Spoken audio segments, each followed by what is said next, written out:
Inilah acara yang ditunggu-tunggu. Acara yang penuh manfaat untuk kehidupan kita.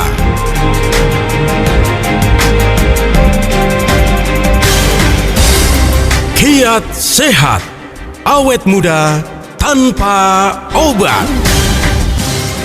Hai, halo Zima Lovers. Senang banget hari ini kita ketemu lagi. Pastinya di Kiat Sehat Awet Muda Tanpa Obat, persembahan dari Ziman, enzim antioksidan yang diproses dingin. Dan Amelia hadir kembali hari ini bersama Pak Nyoto Setianto. Beliau adalah seorang praktisi masalah kesehatan dan nutrisi. Pak Nyoto, halo. Halo, kita liburan tapi tetap beraktivitas, ya. Beraktivitas. Ini namanya liburan yang bermanfaat ya, liburan Tapi yang menyenangkan. Hari ini nyaman sekali Mbak Nina. Saya jalan-jalan lapang, tidak ada macet-macet sama sekali. Andai kata pembuluh darah kita sebersih ini, lapang, kita sehat. Ya. Karena pembuluh darah yang macet itu penyebab penyakit. Betul gitu. sekali ya. Jadi jangan bikin macet, jangan bikin penyakit. Karena katanya penyakit dan masalah itu sebetulnya kita sendiri yang jemput, ya kan? Betul. Nah, oke. Stay di sini karena hari ini kita akan bahas mengenai salah kaprah diabetes. Nah, loh, diabetes aja bisa salah kaprah tuh. Nanti detailsnya Anda bisa ikutin. Jangan lupa yang pengen bertanya boleh WhatsApp 081511 103 103. Dan Anda juga boleh subscribe dong YouTube channel kita di Ziman Herbal. Oke, Pak Nyoto, diabetes atau penyakit kencing manis ini adalah penyakit yang sebetulnya sudah begitu banyak ya penderitanya ya. Keroyokan ya, Pak. Keroyokan ya gitu ya. Dan katanya sih juga bisa dikatakan silent killer juga Pak ya. Ya, penyakit the mother of disease. Oh iya, Ibu dari segala penyakit. jadi ini adalah sumber dari penyakit. Betul. Gitu ya. Nah, tapi sering kali yang terjadi adalah kita ini nggak ngerti diabetes itu biasanya orang kemudian mengidentikan dengan kebanyakan makan gula gitu kan ya. Iya, betul. Oh, kebanyakan makan gula ya, makan permen, minum minuman yang manis-manis, pokoknya apapun yang berhubungan dengan gula. Padahal sebetulnya nih cari tahu nih kita ya, diabetes bukan gula yang harusnya disalahin ya. Mungkin bisa salah satu, tapi sebetulnya ada hal yang lebih besar banyak. ya. Ada yang lebih banyak salahnya. Oke, Pak Nyoto, ini kan masyarakat biar semakin paham ya. Mungkin banyak yang nggak ngerti, tiba-tiba aja udah diabetes gitu. Awal mulanya sebetulnya menyebabkan diabetes itu apa sih? Jadi kita hanya merubah persepsi dulu ya, karena banyak orang itu yang punya masalah penyakit diabetes tipe 2 atau resistensi insulin, kebanyakan berasumsi karena kelebihan overdosis konsumsi gula ya. Karena konsumsi gula, makan banyak yang manis-manis, akibatnya dia termanifestasi penyakit diabetes atau kadar gula darahnya tinggi. Ternyata ada suatu teori yang sangat membagongkan. Sangat unik, itu artinya apa? Ternyata nggak melulu gula yang keroknya yang utama orang itu bisa penderita diabetes. Tunggu. Nggak melulu gula, berarti gula tetap dong, cuman ada temennya gitu. Ada temennya, ada penyebabnya. Oke. Ternyata penyebab utamanya adalah satu masalah yang pernah kita bahas sebelumnya, itu adalah kondisi lambung low acid atau lambung hiposida, kadar asam lambungnya rendah. Kurang, oke. Nah, kadar asam lambung rendah itulah yang memicu bisa terjadinya penyakit diabetes, bukan hanya melulu gula. Oh, jadi awal mulanya Iya. dari lambung yang hiposida. Kita sudah pernah bahas lambung hiposida itu sebabnya apa gitu ya.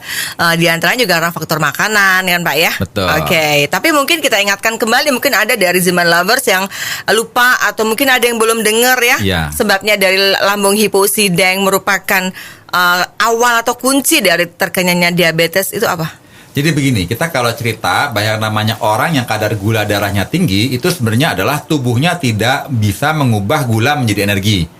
Bahasa kerennya memetabolisme gula menjadi energi. Jadi selnya itu tidak mampu memakan atau mengkonsumsi atau menyerap gula. Oke. Karena sel dalam tubuh kita tidak mampu memakan atau menyerap atau konsumsi gula untuk jadi energi, akibatnya darah kita banyak gula karena nggak bisa dimasukkan gula. Karena nggak terserap ya. Nah, yang fungsinya memasukkan gula ke dalam masukkan gula ke dalam sel, betul ya. Itu tugasnya insulin, betul ya. Jadi insulin itu kurir lah kayak Gojek, masukin nih gula ke dalam sel, tok tok tok, bawa gula, buka pintu. Nah, selnya buka pintu kan, ngambil gula, lalu sama sel dimetabolismekan menjadi energi, diubah menjadi energi. Oke. Sederhananya seperti itu. Oke, tunggu sampai sini dulu Pak, karena itu mesti break. Jadi kuncinya adalah tadi di insulin, ada gangguan insulin sehingga membuat itu. Oke, nanti lebih jauh kita akan bahas gangguan insulin. Sedikit aja kita kasih kebongkarnya ya. Nah, pintu yang akan membuka ini kalau banyak lapisan toksit yang melapisi pintu sel digedor sama insulin satu, budak. Dua insulin juga budak, jadi butuh insulin yang banyak untuk memasukkan gula. Nanti kita teruskan deh ya. Baik ya, kita kunci sampai di sini. Jadi masalahnya adalah pintunya nggak mau ngebuka untuk bisa menyerap gula. Oke, baik. Nanti kita akan lanjut lagi setelah commercial break.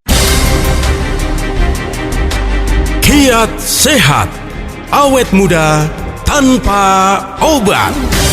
Ya, salah kaprah diabetes masih jadi tema kita untuk Kiat Sehat Awet Muda Tanpa Obat persembahan Ziman hari ini. Ziman Lovers, nah ini menarik sekali ya. Ada tadi ya penjelasan dari Pak Nyoto bahwa sebetulnya problemnya adalah ketika sel itu tidak bisa memakan gula akibat supply-nya terlalu banyak gitu Pak ya, dan sel nggak bisa buka karena lemak, tertutup oleh lemak gitu. Makanya insulinnya harus bekerja keras. Oke, kenapa bisa begitu? Nanti kita akan jauh lebih lanjut membahasnya, dan silakan yang pengen berinteraksi bersama kami boleh langsung WhatsApp ya di 081511 103 103. Jangan lupa lo subscribe juga YouTube channel kita, ada di Ziman Herbal. Lanjut Pak Nyoto. Oke, jadi ceritanya kan yang namanya sel tidak bisa membuka pintunya untuk mengambil gula diubah menjadi energi. Karena selnya ternyata dilapisi oleh minyak lemak yang makin lama makin tebal. Jadi yang namanya insulin nganterin gula ke situ, tadinya insulinnya 1 udah kebuka. Lama-lama insulinnya 5 nggak kebuka juga. Karena saking insulinnya tebelnya. 10 makin tebelnya. Jadi setelah kata diterakin rame-rame lah masih insulin. Buka pintu bawa makanan gitu. Udah 10 orang. Open the door please. Open the door, digedor-gedor, gitu ya. digobrak-gobrak, masuk insulin nggak kebuka juta. Lama-lama kan capek pankreas mengeluarkan insulin, fungsinya untuk membuka lemak, jangankan untuk nganter, untuk masukkan aja udah setengah mati. Jadi lama-lama insulinnya teler, ya kan? Nah, pankreasnya mengapa atau insulinnya yang teler? kita punya sel itu resisten, nggak bisa buka lemak. Nah, ini baru kita flashback. Kenapa bisa demikian, kan gitu ya. Jadi penyebab utamanya itu karena yang tadi saya cerita, kita punya asam lambung kita itu rendah ke tingkat keasamannya. Jadi yang namanya asam lambung itu anggap aja kompor ya. Makin asam lambungnya makin optimal, kompornya nyalanya makin bagus. Jadi masaknya makin cepat. Jadi saya makan makanan, otomatis mestinya 2 jam terserap sempurna karena kompornya bagus. Tapi kalau asam lambungnya rendah, ya kan nggak bisa menghancurkan makanan dan menyerap nutrisi. Lama masaknya gitu ya. Masaknya Bahkan mungkin ada yang nggak mateng gitu ya analoginya ya. Nah, kalau dimasak karbohidrat sih gampang ya. Karbohidrat masuk kita makan, paling dari 100%, 50% kebuang lah, 50% masih bisa kepake. Cuma kalau masak protein, itu mecahnya itu di asam lambung sama enzim protease itu mesti kadar asam lambungnya optimal. Enzim proteasenya mesti optimal. Jadi terbentuklah asam amino yang bisa diserap tubuh. Kalau protein bisa termasak dengan bagus, baik. Nah, kalau tidak terserap dengan bagus, jadi asam amino aja 25%, 75% kebuang. Nanti asam amino ini kan masuk ke dalam usus halus, diserap untuk dibentuk namanya enzim lipase. Nah, fungsi enzim lipase ini apa? Setiap kita konsumsi makanan yang banyak mengandung minyak lemak, itu masuk ke dalam aliran darah langsung. Nah, minyak lemak ini kan mesti dibawa di dalam darah, kan darah itu cairan ya, oleh kilomikron, very low kilomikron yang untuk melapisi agar bisa diantar. Nah, minyak lemak ini harusnya dipecah menjadi seperti trigliserida, seperti apa macam tuh ya, dipecah menjadi asam lemak esensial sama gliserol biar bisa digunakan untuk kebutuhan tubuh. Kalau tidak bisa dipecah, minyak lemak ini malah melapisi sel. Nah, kalau jadi dia melapisi selnya makin tebal, dia tidak bisa dimasukkan gula karena dia resisten terhadap gula. Itu penyebabnya. Jadi semakin kita nggak punya enzim lipase, kok bisa nggak ada enzim lipasenya? ya orang dapurnya masak asam aminonya Nggak nggak mampu, nggak maksimal. Padahal asam amino bahan baku pembentuk enzim lipase. Nanti lama-lama enzim lipasenya habis, nggak bisa motong-motong minyak lemak dong. Jadi asam lemak sama gliserol tidak bisa mengkatalis, nggak bisa mengubah minyak lemak menjadi zat yang berguna bagi tubuh. Lama-lama zat yang tidak berguna ini menjadi racun melapisi selaput sel. Sel itu jadi resisten terhadap insulin. Insulin bawa gula, budak. Nah, Oke. jadi permasalahannya adalah asam lambung kita yang rendah. Oke, baik. Nanti kita lanjut lagi ya Zima Lovers ya. Kita kembali setelah commercial break. Kiat sehat, awet muda tanpa obat. Baik, kita lanjut lagi ya Ziwan Lovers ya. Ini seru sekali. Jadi kalau selama ini banyak yang menyalahkan gula sebagai penyebab utama dari diabetes, ternyata awal mulanya adalah gangguan pada lambung kita, lambung hiposida. Jadi kandungan pH dari lambung kita rendah, ya Pak. Betul. Itu yang membuat kemudian tidak bisa bekerja secara optimal untuk metabolismenya, sehingga yang keluar dari lambung ini adalah sari-sari makanan yang tidak seharusnya gitu ya. Iya. Oke. Dan juga ini yang penting banget, ternyata nggak cuman gula, ada temannya lagi, lemak. Itu yang paling ngeri banget ya Pak Nyoto ya. Iya. Jadi lemak itu sama lambung nggak bisa diproses ya. Ya, jadi semua makanan yang mengandung minyak atau lemak itu sama lambung tidak diproses, langsung masuk ke penyerapan usus halus, lalu beredar di aliran darah, bentuknya diangkut oleh kilomikron, dan biasanya lemak ini seharusnya dipecah sama enzim lipase untuk bisa diserap tubuh atau sel-sel. Dipecah oleh enzim lipase jadi gliserol sama asam lemak. Nah, kalau tidak bisa dipecah ya menjadi lebih kecil lagi, ini akan membuat lapisan di sel-sel sehingga sel kita menjadi resisten atau tidak bisa menyerap gula yang dibawa oleh insulin. Semakin tebal sel-sel kita itu oleh lapisan minyaknya, insulin yang dibutuhkan untuk masukkan gula tadinya 1 jadi 5, 10, 18 Butuh lebih banyak ya. Nah, Oke. bayangkan jika untuk masukkan ke dalam sel aja misalnya 18 insulin, tubuh cuma mampu produksi 10 misalnya kan. Makanya lama-lama yang kita berpikir itu biasanya, kalau orang gula darah tinggi itu masalahnya di insulin. Padahal tidak, insulinnya udah cukup, cuma tidak mampu memasukkan gula ke dalam sel karena selnya budak, pintunya ketutup. Karena lemak. Butuh insulin yang banyak untuk memasukkan gula. Nah, coba bayangkan kalau kita untuk memasukkan gula itu cuma butuh sedikit insulin. Sehingga insulin itu kebutuhannya cukup untuk memasukkan gula ke dalam sel, sehingga kadar gula dalam darah tidak meningkat. Oke. Nah, itulah yang disebut diabetes tipe 2 atau resistensi insulin, karena lemak kita itu sudah resisten karena banyaknya minyak lemak yang melapisi akibat tidak dipecah oleh enzim lipase menjadi gliserol dan asam lemak yang berguna. Jadi memang enzim lipase itu ternyata sangat penting sekali untuk metabolisme gula, untuk katalis ya, memecah lemak, maksud saya memecah lemak menjadi sesuatu yang bermanfaat, berguna dan bisa dibuang oleh tubuh kita. Bisa digunting-gunting lah istilahnya. Jadi yang namanya enzim lipase itu menggunting lemak menjadi 2. Jadi berguna, dimanfaatkan. Nah, kalau tidak malah melapisi sel sehingga sel kita budak, gak bisa memasukkan gula ke dalam sel. Diketok-ketok sama insulin nggak bisa. 5 insulin, 10 insulin, waduh. Ada sel budak ya sekarang ya. Iya, tapi kalau karena tertutup lemak ya, makanya dia jadi tidak bisa bekerja secara optimal untuk menyerap gula. Nah, jadi lama-lama kan sel kita butuh energi juga. Butuh energi, dia mengambil energi dari mana nih kalau nggak bisa memanfaatkan gula?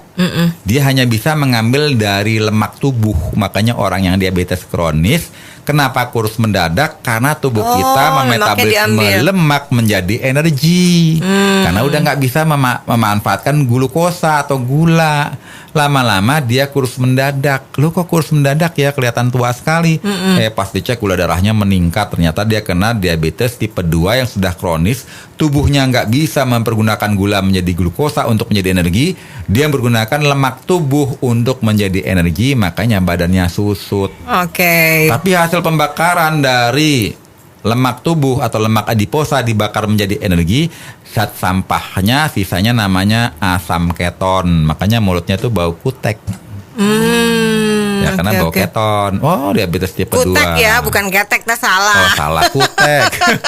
Yang buat pewarna itu tuh. Jadi keton. Makanya kayak keracunan. alkohol itu bawahnya ya. Nah, mereka yang sudah kebanyakan tubuh membakar lemak menjadi energi, lama-lama keracunan keton disebut ketosis. Waduh, pokoknya banyak deh. Akibat-akibatnya kalau kita nggak peduli dengan kesehatan dan tidak tahu penyebab utama dari penyakit yang kita derita. Dan lebih ngeri lagi, biasanya kalau kita sudah terkena diabetes itu ada teman-teman penyakit yang lain ya, ikut langsung ngegeng gitu. Ya, reuni di dalam. Oke.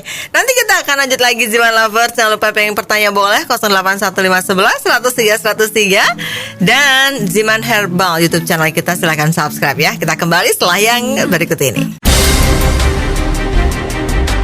Kiat sehat, awet muda tanpa obat. Oh, jadi begitu toh, gitu. Banyak yang kemudian komentar seperti itu, ternyata ya, ternyata baru tahu gitu kan. Jadi kontribusi lemak terhadap kesehatan kita ini luar biasa banget gitu ya, untuk bikin timbulnya banyak sekali penyakit ya. Karena lemak ini yang bikin plak-plak yang ada di tubuh ya. Plus tadi sebetulnya ada juga sih faktor gulanya, cuman sebetulnya lebih banyak di lemak yang trans fat itu ya Pak ya. Iya, betul. Oke. Baik, kita masih lanjut lagi. Kiat sehat awet muda tanpa obat, persembahan dari Ziman. Silahkan yang pengen tanya boleh di 081511 103 103. Pak Nyoto, itu kalau misalnya udah kejadian seperti itu tuh, nah tadi sampai insulin harus butuh banyak, mungkin kemudian mengganggu pankreas gitu ya, makanya jadi diabetesnya udah semakin parah gitu. Ada nggak kira-kira yang kemudian bisa mengatasi masalah itu Pak Nyoto? Oke, jadi kan paling penting itu banyak orang salah penanganan ya. Dia asumsi penyebab utama orang kena penyakit diabetes itu karena insulinnya kurang. Padahal belum tentu. Insulinnya cukup, tapi insulinnya tidak mampu memasukkan gula ke dalam sel karena selnya resisten. Jadi permasalahan utamanya itu adalah resisten insulin, ya kan? Tidak mampu buka selnya untuk mengambil gula, dia menolak insulin, kan gitu ya? Menolak si insulin yang bawa gula. Jadi yang harus diperbaiki seharusnya bagaimana sel kita itu mampu menyerap gula dengan hanya sedikit mungkin insulin. Nah, kalau kita hanya memaksa pankreas produksi insulin terus-menerus, insulinnya kurang karena nggak bisa masukkan gula, karena padahal masukkan gulanya butuh banyak insulin. Jadi kebanyakan obat-obatan di luar sana itu hanya mencambuk pankreas agar memproduksi insulin lebih banyak. Nah, memaksa gitu ya berarti ya. Dipaksa terus-menerus, lama-lama pankreas ini menjadi capek. Pada titik tertentu, pabrik insulin itu yang namanya pankreas dan sel beta tidak mampu produksi insulin karena sudah dipaksa terus-menerus. Sudah nggak mampu lagi, resign mungkin ya pankreasnya. Jadi udah deh, saya capek, saya istirahat, saya pensiun kan gitu. Resign dulu dah. Resign, lay off bahasa anak muda kan. Nah, akibatnya kalau tidak bisa menghasilkan insulin, kita butuh insulin dari luar. Ya, makanya udah suntik insulin tuh sampai ya. Kenyataannya insulin kita banyak pun kalau nggak mampu masukkan ke dalam gula, kita kena penyakit namanya hiperinsulinemia. Nah, hiperinsulinemia ini menyebabkan penuaan sel. Penyebab penuaan sel ini menyebabkan ya kematian dipercepat juga. Ya kan? Penyakit degeneratif kita makin banyak karena hiperinsulin. Jadi yang paling benar itu bagaimana kita detoksifikasi semua racun dalam tubuh kita sampai ke tingkat seluler, agar sel kita itu tidak resisten sama insulin yang bawa gula, agar sel kita bisa memetabolisme gula, agar sel kita bisa memanfaatkan gula, kan itu yang paling penting. Nah, bagaimana solusinya? Solusi yang paling bagus adalah kita konsumsi nutrisi enzimatis dari buah-buahan yang sudah diekstrak dingin, kita konsumsi rutin dengan harapan lama-lama sel kita yang resisten insulin itu berkurang resistensinya, lama-lama tidak dibutuhkan insulin yang banyak untuk bisa memasukkan gula. Nah, salah satu solusinya adalah konsumsi enzimatis antioksidan yang namanya Ziman. Jadi Ziman itu memang efektif sekali untuk membantu bagi mereka yang punya masalah dengan diabetes tipe 2. Jadi kalau kita konsumsi rutin, 5 tetes pagi, 5 tetes siang, 5 tetes sore, 5 tetes malam, rutin, lama-lama insulin kita itu mampu memasukkan gula ke dalam sel Karena selnya itu semua lapisan-lapisan yang menyebabkan resisten ya. itu dikupas dikit-dikit ya, dibongkar dikit-dikit ya. Dikelopek, tapi nggak langsung kebuka pelan-pelan kan. Lama-lama takes time. Jadi kita konsumsi waktu tubuh kita itu bongkar semua sampah di tingkat seluler, itu nggak bisa mak bedundu.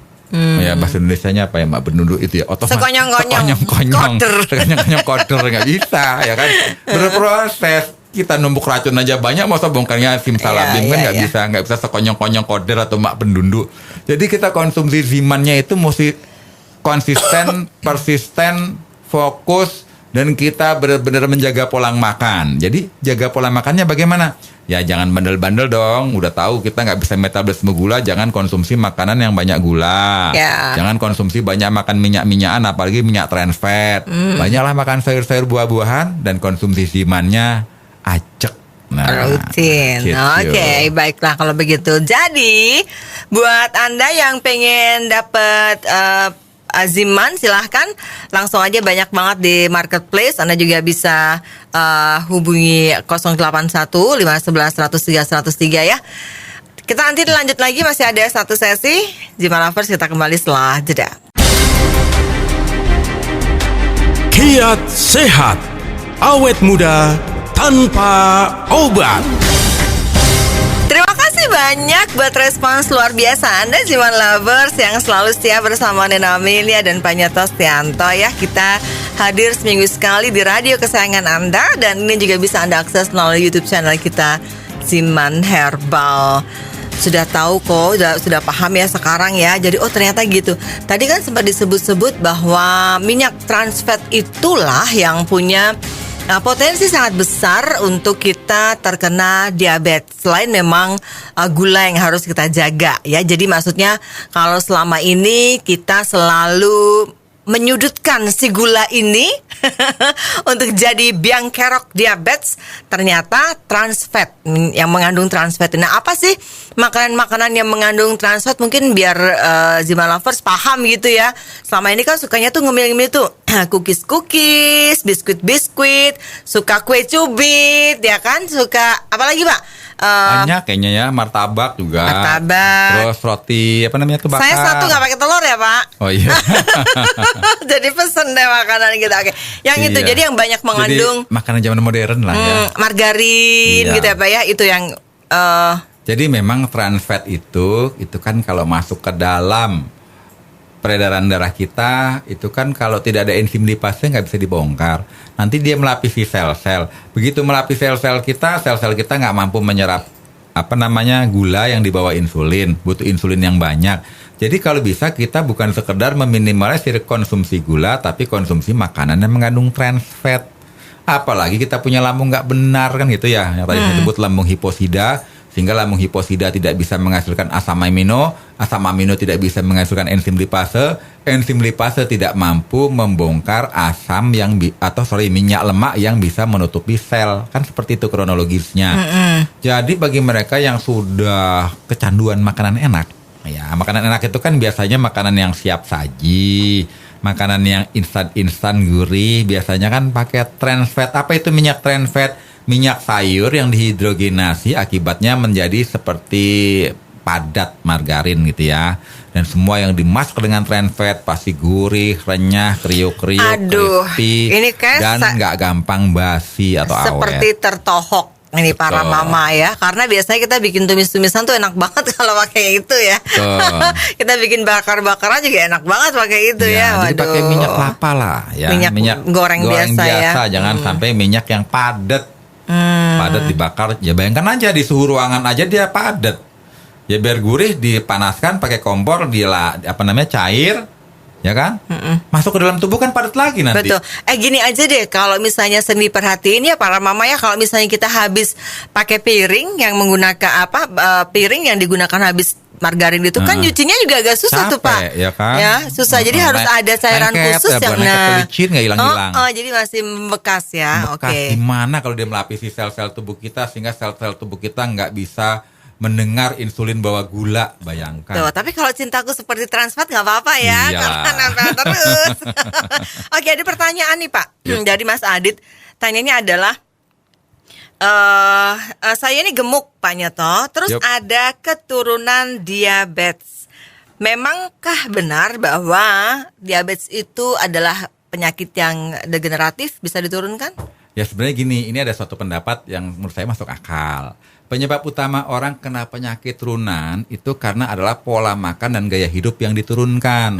Contoh, kalau bapak ibunya hobi makan rendang, anaknya dari kecil dicekokin rendang. Oh, Jadi pas udah gede otomatis. nggak mau kalau nggak ada rendang. Ternyata santannya banyak, ya kan?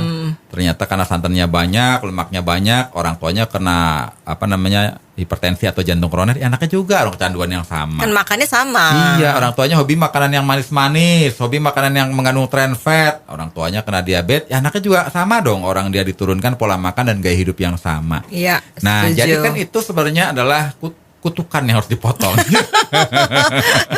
Harusnya Oke. digunting. Jadi gaya hidup pola makan orang tua kita harus kita hindari sama sekali. Jadi bagaimana caranya? Kalau kita obesitas, kita konsumsi makanan yang banyak saripati, buah-buahan dan sayur-sayuran yang benar-benar alami. Tidak ada makanan yang benar-benar diproses berkali-kali, makanan alami lah, fresh.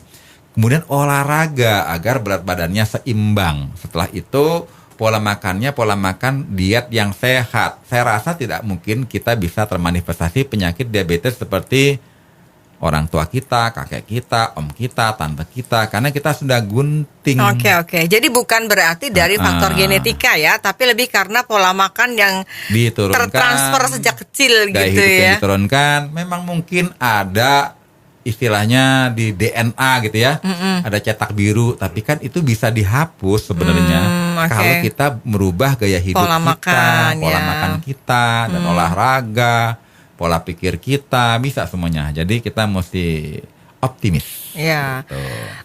sakit diabetes itu luar biasa loh, mengerikannya gitu. Karena biasanya memang tadi dia ada penyakit tambahan yang menyusul kemudian. Betul. Sampai teman saya tuh ada loh Pak, diabetes kena sampai syaraf mata, Ya, itu diabetes namanya- sampai tremor Betul. tangannya.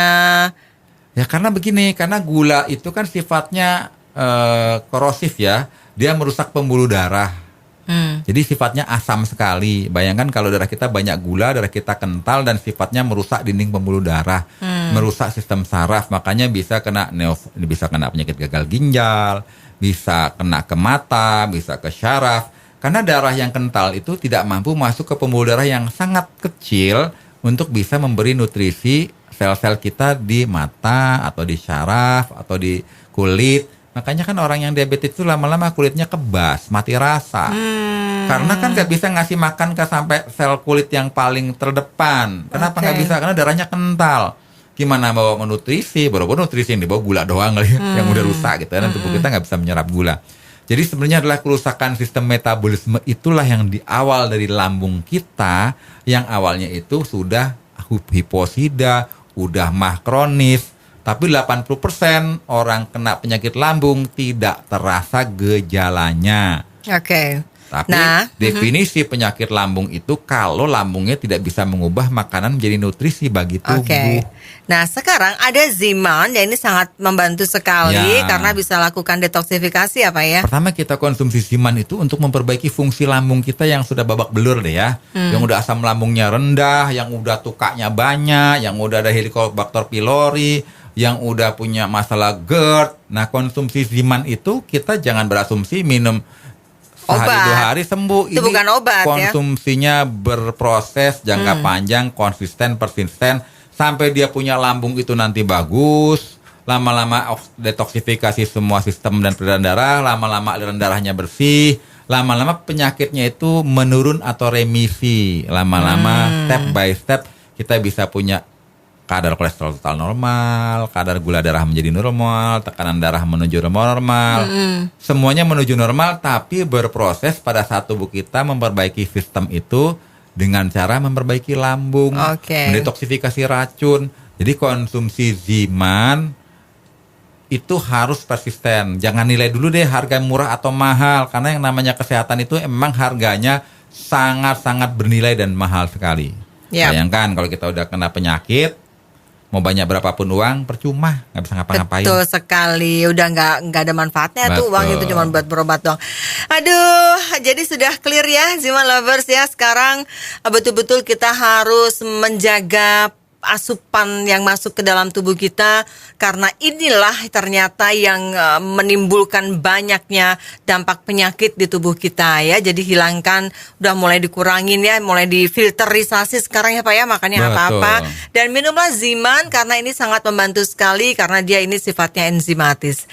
Oke Pak Nyato, aduh sudah sampai di ujung waktu. Terima kasih sudah hadir hari ini. Ya, selamat tahun baru Hijriah ya bagi mereka yang menikmati tahun baru Hijriah. Semoga kesananya makin sehat, makin panjang umur, dan makin peduli dengan kualitas kesehatan. Amin. Oke, Neda Amelia. Saya Nyoto Sianto. Salam sehat, awet muda bersama Zima. Dah. Dah.